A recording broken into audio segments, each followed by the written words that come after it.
जय हिंद बच्चों, लेकर आ चुका मैं आप लोगों के लिए measures of central tendency mean वाले चैप्टर से बेसिकली एमसीक्यूज के वीडियो। तो चलिए स्टार्ट करते हैं। सबसे पहले देखिए इसमें क्या कहा जाता है। द मीन बोले तो एक्स के ऊपर बार से हम क्या करते थे, मीन को रिप्रेजेंट करते थे। एन ऑब्जर्वेशन है, मतलब टोटल नंबर ऑफ ऑब्जर्वेशन जो हमारे पास एन है, और ये कुछ ऑब्जर्वेशन है x1 से लेकर xn तक, है ना। तो कौन से फॉर्मूले से दिया जाएगा, तो आपको याद होगा मीन निकालने का फॉर्मूला क्या होता था, sum of all observation divided by में टोटल नंबर ऑफ ऑब्जर्वेशन। याद आया है ना। एक बार प्लीज़ कंसेप्ट वाली वीडियो देख कर आइएगा, ठीक है ना। टोटल नंबर ऑफ ऑब्जर्वेशंस, तो देखिए सम ऑफ और ऑब्जर्वेशन का मतलब होता है सिग्मा। सिग्मा से हम जोड़ देते हैं सबको, और एक्स में हम आई लगाते हैं, और आई रिप्रेजेंट करते हैं कितने सारे हैं, बहुत सारे, 1 2 3 लगाते जाइएगा तो 1 2 3 4 ऐसे करके एन तक चलता चला जाएगा, और डिवाइड कर दीजिए टोटल नंबर ऑफ ऑब्जर्वेशन से, तो ये आपके पास ऑप्शन करेक्ट हो जाएगा।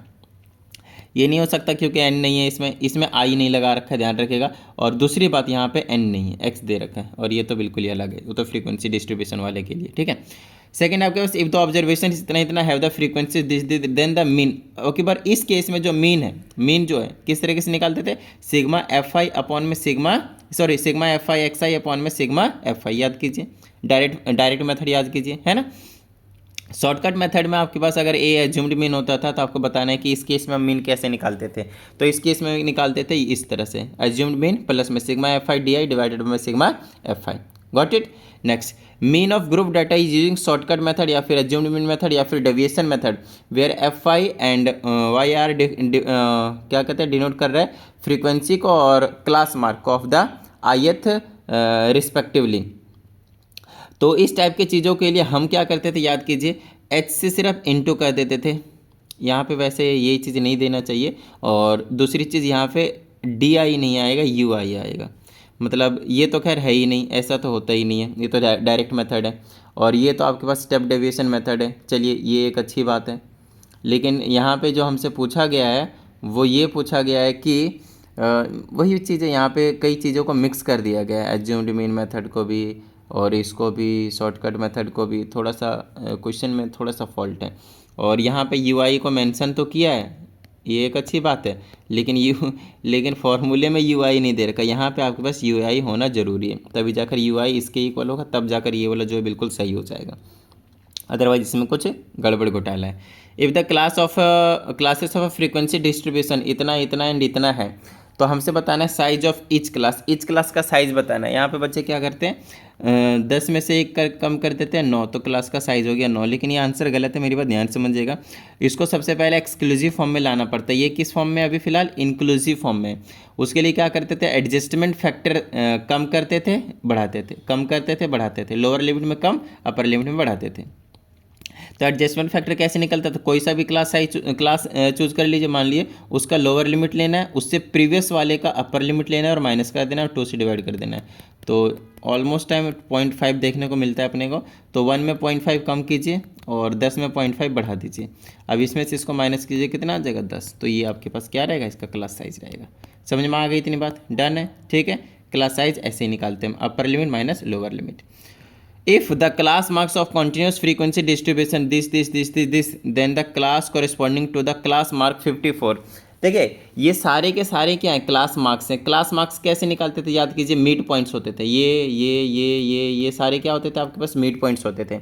गैप देख लीजिए कितने कितने का है, 8 का गैप है। 8 का गैप जब भी होता है इसका मतलब ये है कि इसका अगर मैं क्लास इंटरवल निकालने की कोशिश करता हूँ तो क्या निकलेगा, देखिए 4 कम कर दीजिए 26 और 4 बढ़ा दीजिए 34, तभी जाकर बीच का आएगा 30। 38 के लिए क्या आएगा, 34 और क्या आएगा 8 38 42, ठीक है। फिर 46 के लिए क्या आएगा आपके पास, 42 से लेकर 4 कम हो गया 46 और 4 बढ़ा दीजिए 50। 54 के लिए क्या आएगा, 50 से लेकर 58 तक। ये रहा आपका ऑप्शन नंबर ये। तो इस टाइप से आप पता कर सकते हैं, बच्चों वाली चीज़ होती है, कोई टेंशन वाली बात नहीं है। प्लीज़ कंसेप्ट वाली वीडियो देखिए, मज़ा सा आ जाएगा आपको एमसीक्यू के क्वेश्चंस को करने के लिए। The measures of central tendency of a statistical data which takes into account all the data is no doubt, वो मीन है ना। मेजर्स ऑफ सेंट्रल टेंडेंसी को मीन ही कहते हैं एक तरीके से। If the class of frequency distribution इतना इतना इतना इतना, then the upper limit of the class is 21 to 21 to 30। तो ये रहा 21 to 30, अपर लिमिट क्या है आपके पास 30। इफ़ द मीन इसका 2.6 है तो हमें पी की वैल्यू निकालनी है, तो नो डाउट हमें टेबल बनाने की जरूरत पड़ेगी। ये एक्स आई हो गया 1 2 पी 4 5, फिर एफ वाला हो गया आपके पास कितना है 3 3 1 1 2, ठीक है। तो चलिए एफ आई एक्स आई निकालिए पहले, याद कीजिए, है ना, ये एक्स आई एफ आई है, ये आ जाएगा 3, ये हो जाएगा 6, ये हो जाएगा पी, ये हो जाएगा 4, ये हो जाएगा नीचे कितना था 2 था, 5 2 जा 10 हो जाएगा। इन सबको सम कर दीजिए, 6 3 9 9 4 13 और 10 23 23 प्लस का पी, इसको सम कीजिए, इसको सम करेंगे 3 3 6 1 7 1 8 और 2 कितना हो गया 10।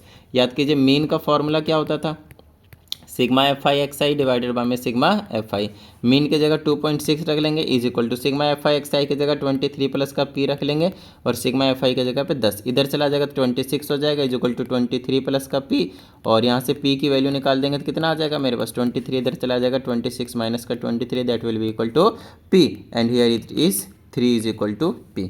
समझ में आ गई कोई बात, डन है, गॉट इट। चलिए तो ये कहानी हो गई आपके पास, देख लीजिए कहाँ है ऑप्शन, मुझे तो 3 दिख रहा है, यस ऑप्शन नंबर ए में ही दिख रहा है। चलिए तो ये क्वेश्चन नंबर 9 हो गया। अब आगे की बात कर लेते हैं हम क्वेश्चन नंबर 10 की। तो बड़ी छोटी छोटी सी चीज़ें हैं, इन पे थोड़ा सा प्रॉपर ध्यान देने की जरूरत है, बाकी कोई टेंशन नहीं है, ये कहीं ना कहीं थ्योरेटिकल वाली चीज़ें में आ जाते हैं, ज़्यादा कैलकुलेशन इसमें मिलते नहीं है, इस क्वेश्चन में था बस।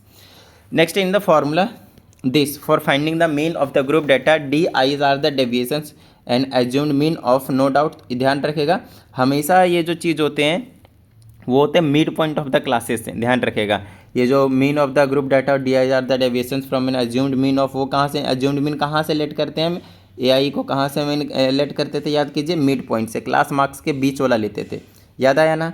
Next in a grouped frequency distribution mid points of the classes are used to measure which of the following measures of central tendency। एक बार थोड़ा सा चेकआउट कर लेते हैं, इन अ ग्रुप्ड फ्रीक्वेंसी डिस्ट्रीब्यूशन, ठीक है, ग्रुप्ड फ्रीक्वेंसी डिस्ट्रीब्यूशन मतलब उसमें क्लास इंटरवल भी होगा और फ्रीक्वेंसी भी होगा, दोनों चीज़ होंगे, ठीक है। The mid values of the classes are used, देखिए यहाँ पे बच्चे बहुत बार क्या करते हैं, गलती कर देते हैं कि मिड वैल्यू निकालने के लिए मीडियन के पास चले जाते हैं, कि एक डेटा गिवन होता था उसमें असेंडिंग ऑर्डर में अरेंज करते थे, फिर जो मिडल मोस्टम होता था उसे मीडियन कहते थे। यहाँ पे भी बच्चे वही गलती करने की कोशिश करते हैं, लेकिन मेरी बात ध्यान सुनिएगा, यहाँ पे सिंपल ऑब्जर्वेशंस नहीं है, सिंपल डेटा नहीं है, ये ग्रुप्ड फ्रीक्वेंसी डिस्ट्रीब्यूशन मतलब उसमें फ्रीक्वेंसी भी है, और जब फ्रीक्वेंसी होता है तो इस तरीके से नहीं निकलता है, ना मीडियन निकलता है, ना मोड निकलता है, ना मीन निकलता है, मिडल मोस्ट, ठीक है ना। तो ये इसका आंसर हो जाएगा none of this. While computing mean of grouped data, ठीक है ना, while computing mean of grouped data we assume that the frequencies are, देखते रहते हैं क्या क्या, evenly distributed all over the classes, नहीं, centred at the class marks of the class, बिल्कुल जब हम मीन निकालते हैं तो करते क्या है एक्चुअल में, है ना, centred at the class marks of the classes करते हैं, कहने का मतलब ये है कि पहले हम क्या करते हैं उसमें से क्लास मार्क्स निकालते हैं। समझ में आ गई इतनी बात, ठीक है ना। तो ध्यान रखिएगा मेजर्स ऑफ सेंट्रल टेंडेंसी में कहीं ना कहीं मीन मीडियन मोड तीनों ही आते हैं, बट अच्छा ये क्वेश्चन अभी इधर पूछा भी था, ऐसे ही कुछ था, हाँ, तो जिसमें सारा का सारा टेक्स इनटू अकाउंट होता है उसको हम क्या कहते हैं, मीन कहते हैं, तो ये थोड़ा सा अलग से ही कंसेप्ट है, याद रखिएगा, ठीक है ना। तो चलिए उम्मीद करता हूँ सभी को समझ में आया होगा, और अगर ऐसा है तो फटाफट वीडियो को लाइक कर दीजिए, साथ ही अगर आप इस चैनल पर एक नए स्टूडेंट है तो चैनल को सब्सक्राइब करके बेल आइकन को प्रेस कर लीजिए। चलिए मिलते हैं अगली वीडियो में, प्रैक्टिस करते रहिएगा, जय हिंद।